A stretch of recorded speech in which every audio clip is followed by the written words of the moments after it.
My role as a regional agricultural land care facilitator in the Northwest Local Land Services area of New South Wales. I'm based actually at Moree, but my host organisation is Northern Slopes Land Care Association, and I share that role with Lana Andrews, who's based in Tamworth.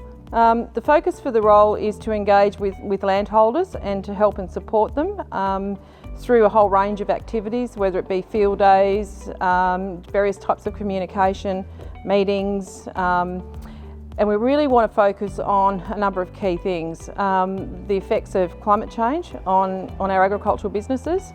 We want to also look at market demands, the challenge that farmers have from external influences on their farms and their commodities. Then we have provenance, which is understanding how customers feel about the products that our landholders are actually producing, to try and understand quality and I guess nutritional value in our food that we are growing.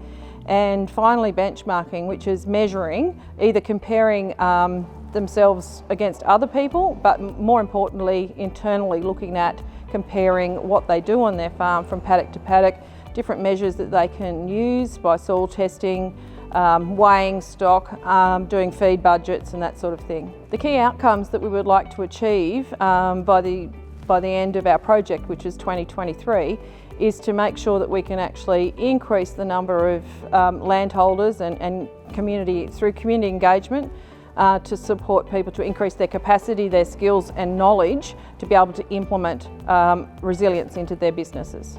A primary objective through the project is to focus on agricultural production and to ensure that people are supported and equipped to change and to make changes in their business for resilience, but more importantly to focus more on profit as opposed to production.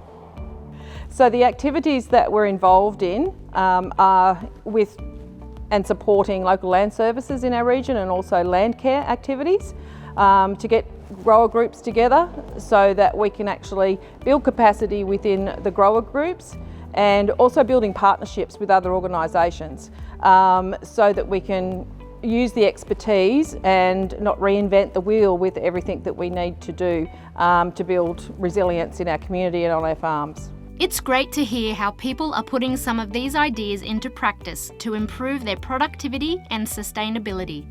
We're going to hear from sheep producers Justin and Leroy. When we first bought our farm, it was very degraded due to old traditional farming practices, set stocking and things. And over the space of the 15 years, we've been sort of slowly bringing it back to where it should be, and inadvertently we've regenerated it from degradation to covered in pastures and tropical grasses and things like that.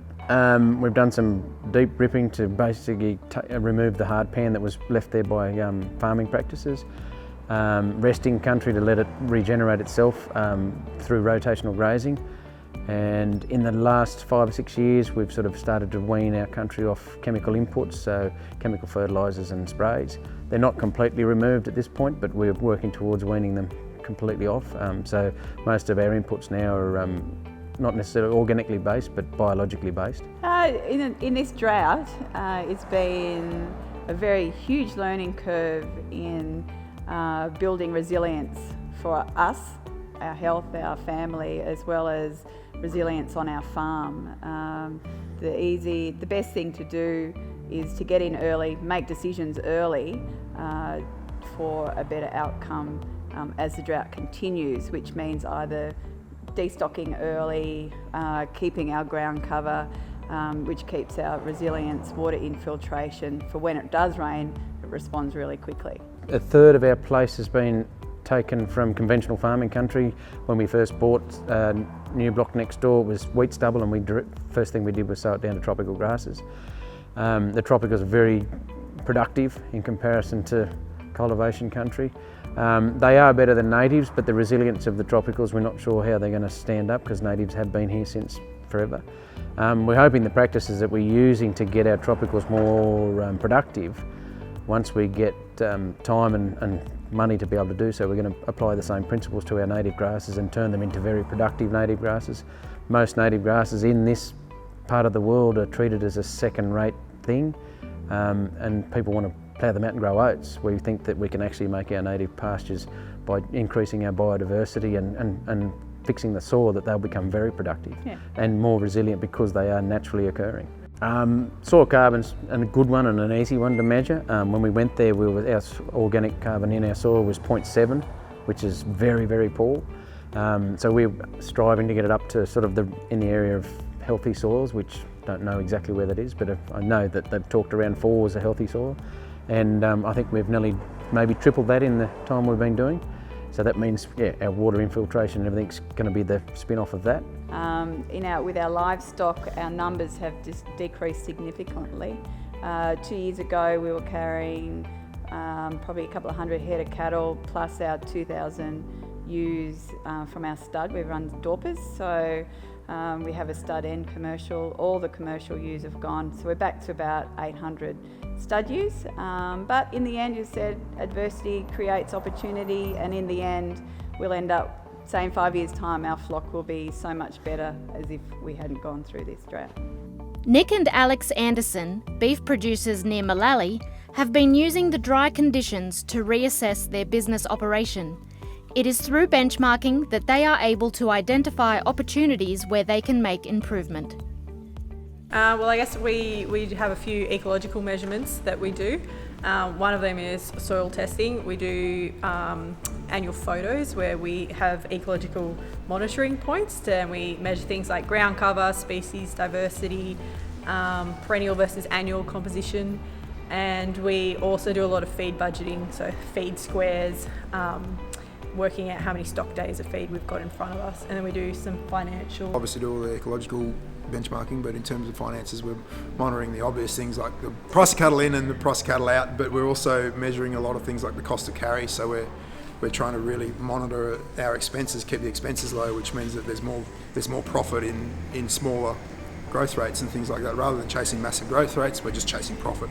It's very important in our business, average daily gain, but again, we're not necessarily chasing the highest average daily gain, we're just chasing something that's profitable. So we measure our kilos of beef per hectare that we can produce. And then when you link that back to the expenses, quite often if you're chasing an extra 0.1 or 0.2 kilo a day for the sake of a few kilos of grain here and there for the animals, it actually doesn't add up. Key things that we've learned in terms of resilience would definitely be to work with nature. Don't try and fight it, because you'll lose. You really will. So we're trying to get much better infiltration rates and soil water holding capacity and things like that, and we're trying to encourage the plants that want to grow rather than trying to enforce ones in there. And it's amazing if you try and force plants to grow somewhere where they don't belong, you're forever replanting them. But if you let the things grow that want to grow, great, away they go. For us, this drought has been a fantastic opportunity to really learn as much as we can and go through our business with a fine-tooth comb. We've met some really wonderful people throughout all the courses that we've done over the last 2 or 3 years, and they have been a fantastic support network. They're people we can bounce ideas off, or that we can just call and have a chat to about something we're trialling.